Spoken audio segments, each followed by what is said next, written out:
CNN 10.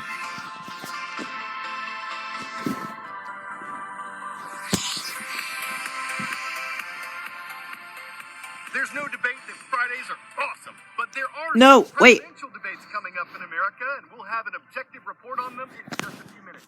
I'm Carl Lazuz. This is CNN 10. First story today. An international agreement that the White House says will mark the dawn of a new Middle East. The leader of Israel and the foreign ministers of Bahrain and the United Arab Emirates met this week at the White House. They were there to sign what's been called the Abraham Accords, named for the father of Judaism, Christianity, and Islam. The agreements effectively normalize relations between Israel, Bahrain, and the UAE. And that's significant because the last time something like this happened was in 1994, when the Jewish nation of Israel and the Arab nation of Jordan signed a peace declaration. Critics say the new agreement does not solve the ongoing conflict between Israel and the Palestinians, which has challenged the Middle East for decades. But the improvement of relations between Israel and the two other countries is seen as a foreign policy achievement for the administration of U.S. President Donald Trump, which helped bring the three Middle Eastern nations together. For decades, American leaders have been at the center of negotiations concerning the Middle East. The gesture was simple, but the consequences shook the region. In 1979, a handshake between Israeli Prime Minister Menachem Begin and Egyptian President Anwar Sadat marked the first peace agreement between Israel and an Arab nation. The picture of U.S. President Jimmy Carter standing front and center is historic. I don't know where my homework. Mostly war, Probably gonna need that. For peace. 15 years later, it was President Bill Clinton who stood in the center as Israel and Jordan made peace with Prime Minister Yitzhak Rabin and King Hussein. Here in this region, which is the home of not only both your faiths, but mine, I say, blessed are the peacemakers, for they shall inherit the earth. Another historic moment in a region known more for starting wars than for ending. Let's finish. But major progress on the Israeli-Palestinian conflict proved much more elusive. When President Donald Trump took office, he immediately set to work on his vision of the conflict, one that was heavily in favor of Israel, built in part on his personal relationship with Prime Minister Benjamin Netanyahu. After Trump moved the U.S. Embassy to Jerusalem and took other pro-Israel steps, the Palestinians cut off contact with the White House. Instead, Trump and senior advisor Jared Kushner shifted their efforts to the rest of the region. The first Israeli commercial flight to land in Abu Dhabi celebrated a normalization agreement between Israel and the United Arab Emirates. While this peace was forged by its leaders, it is overwhelmingly desired by its people. Less than a month later, Sure, my papers are missing.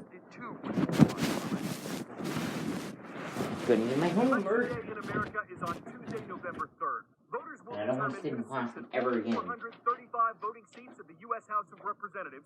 Americans will choose 35 of the 100 seats of the U.S. Senate. Somewhere. And they'll decide who will lead the country for the Yeah, next phone 4 number. years.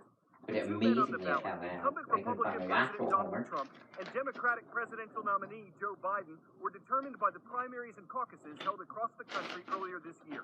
The next big dates on the calendar are September 29th, October 7th, October 15th, and October 22nd. And CNN 10 contributor Kelly Menace so tells us important why. that Kelly. can't seriously find it. Carl. Today, we're going to be taking a look at the upcoming presidential debates. When it comes to political argumentation, nothing beats the general election presidential debates. And this year, there are three, between Republican President Donald Trump my homework's and missing. Democratic candidate Joe Biden, plus one between Vice President Mike Pence and Kamala Harris. It is. The presidential debates are all about Thank God. and showcasing leadership qualities to millions of Americans. They're also a form of political theater for Americans to see candidates inaccurate and wrong when it Circle comes the to nouns their opponents. 2016's debates between Hillary Clinton and then Republican candidate Donald Trump was some of the most watched in history, as Americans got to weigh each candidate's policies and future plans against each other. The first debate between Biden and Trump will take place on September 29th in Ohio, and will be divided into 6 segments of about 15 minutes each on the major topics. Each candidate will get 2 minutes to respond to each question, with the remaining time going for discussion and back and forth. Stories. Carl, with less than 15 days until the first presidential debate, Boss's the end of boss September will give is Americans their first glimpse at the Biden-Trump political Patch. sparring match. Oh no. 10-second trivia. explorers was born last? Marco Christopher Columbus. Columbus, Amerigo Vespucci, or Ferdinand Magellan? Please be Christopher Columbus. I want to know something about him. These explorers are No. listed from the earliest birth date to the most recent, with Magellan having been born in 1480. A passageway through the tip of South America between the Atlantic and Pacific Oceans was named for Magellan. So are the penguins that can be seen there, and so is a telescope that will eventually be assembled in Chile. The giant Magellan telescope will be the world's largest of its kind. It's currently being constructed under the University of Arizona's football stadium because the lab there is the only one that can make its massive mirrors. Nah. My name is Patrick Clark. I'm the principal astronomer behind the giant Magellan telescope project. A yellow cobra's Handcrafted start to Venom. finish here at the University of Arizona. the The process of making a mirror, in some sense, it's like making a cake. First thing is you get all the Oh. ingredients. You have the glass. You build the mold, and we put Circle the glass on pronouns. top. Some lizards. Oh. And then you Yes, put it FS. Tails. Describes what it is, right? So it wouldn't be lizards then. The glass melts until it follows into the mold and makes the rough shape of your cake. Now, in our case, the icing is the Championship hard part. would describe what it's Mirrors weigh about 17 tons. They're up to Bigger. 8.4 meters in diameter. actually. Oh, I got Piece this. of glass. Then to turn that piece of glass into a final optics takes another 2 to 3 years of precision grinding and polishing and testing. Poplar.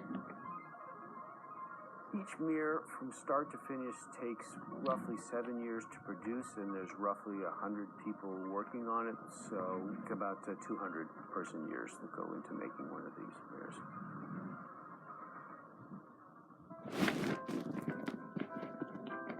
The Giant Magellan Telescope will be sighted in the Chilean Andes. The sharpest images in Chile, dry weather, clear skies, no artificial lights. It's a perfect place. Finally! I'm done. Okay. Anyway. The challenge, of course, is how you handle this beautiful precision piece of glass. And so we lifted 1 second. suction cups. The mirrors are moved very carefully because they are glass after all. Telescopes are our vehicles of discovery. They're our ships in the universe. And the heart of the telescope is the mirror. It's a thing that collects the Hang on. light that's Maybe coming Alan's from done something good. millions of light years away and brings Why us is this Ingen the only one that's done something? answer those questions. Yeah. Where we come from, where are we going? Are we alone? 10 out of 10. I don't mind. If you want a hippopotamus for Christmas, we can't help you. But if you're looking for a Tyrannosaurus Rex, Whoa! skeleton is up for auction. It's named Stan for the paleontologist who discovered it in South Dakota. It's 13 feet tall and 40 feet long. I do want to actually. Like I said, guys, Those scientists think complete T-Rexes might have that had if wolves can keep babies, then I'm pretty sure T-Rexes would eat them. But raptors probably protect them. It'll fetch at least $6 million. And while there's no way some folks would pay that, it would wreck their bank account. Others would be willing to drop a skeleton of cash. So you could stand Stan as it stands to withstand the test of time and bidding. Make no bones about it. What? I'm Carl Azus for CNN 10. Nishimachi International School is watching today from Tokyo, Japan. We hope Why are you in Tokyo? around the world has a wonderful weekend. Oh, this is Fridays.